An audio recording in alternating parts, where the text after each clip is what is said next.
Important question series का अगला question देखते हैं। 8.2 का रहेगा ये क्वेश्चन, जो कि हमारा है यदि tan a plus b equal में है √3 और tan a माइनस बी है वो हमारा है इक्वल में 1/√3, जहां ये a प्लस बी का मान इसके बीच में रह रहा है, तो हमें a और b का मान ज्ञात करना है।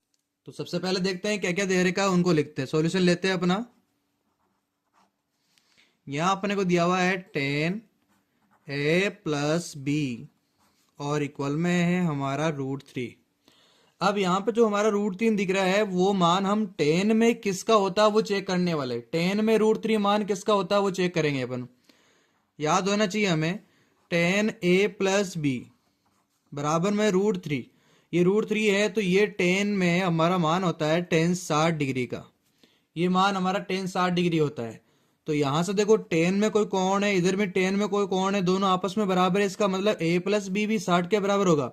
और दूसरे शब्दों में बोलोगे पर ट्रिक से बोल सकते हैं कि tan से tan कैंसिल हो गया, बल्कि ऐसा होता नहीं है। अपन क्या बोलेंगे, a प्लस बी हमारा हो जाएगा 60 के बराबर। तो यहां से हमें मिल जाएगा a प्लस बी वो बराबर हो जाएगा 60 डिग्री। अब दूसरा क्या दिया रखा है वो देखते हैं अपन। ये हमारा दिया हुआ है tan a माइनस बी और वो इक्वल में है 1/√3। ये आपने को दिया हुआ है। तो सेम वही काम यहाँ पर करने वाले हैं। 1/√3 है, इसकी जगह वापस रखते हैं। tan में किसका मान होता है 1/√3, ये चेक करेंगे अपन। और वो होता है tan 30 डिग्री का मान होता है। सेम वही बात है। तो यहाँ से हमारा a माइनस बी वो बराबर हो जाएगा 30 डिग्री। इसको नाम देंगे समीकरण 1, इसको नाम देंगे समीकरण 2। ये दे दिया। अब यहाँ से इन दोनों समीकरणों को सोल्व करेंगे अपन समीकरण 1 व 2 से। अब देखो यहाँ पर विलोपन विधि काम में लेने वाला है, क्योंकि देखो यहाँ पर a प्लस बी है और यहाँ a माइनस बी। समीकरण 1 और 2 को जोड़ेंगे तो ये b से b कैंसिल हो जाएगा। तो लिखेंगे अपन समीकरण 1 में जोड़ दिया समीकरण 2 को, अपन विलोपन विधि काम में लेंगे। यहाँ पर ये जो है रहेगा हमारा a प्लस बी रहेगा वो होगा 60 डिग्री, और दूसरा हमारा होगा a माइनस बी होगा वो हमारा होगा 30 डिग्री। समीकरण को जोड़ रहे हैं तो चिन्ह में कोई परिवर्तन नहीं होगा।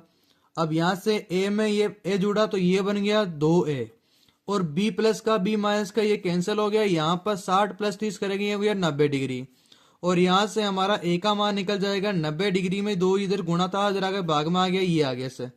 तो a का मान हमारा आ गया a बराबर हो जाएगा 45 डिग्री। a बराबर हमारा आ गया 45 डिग्री।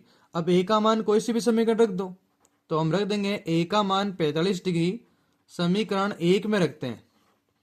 समीकरण 1 में a का मान 45 डिग्री रखते हैं, जो कि है a प्लस बी। तो यहां हो जाएगा 45 प्लस बी बराबर 60 डिग्री हो जाएगा। और यहां से b का मान हो जाएगा 60 में माइनस हो जाएगा 45 डिग्री। तो b का मान हमारा मिल जाएगा यहां पर 15 डिग्री। तो फिर लास्ट में ये लिख देंगे कि a का मान 45 डिग्री प्राप्त हुआ तथा b का मान 15 डिग्री प्राप्त हुआ है।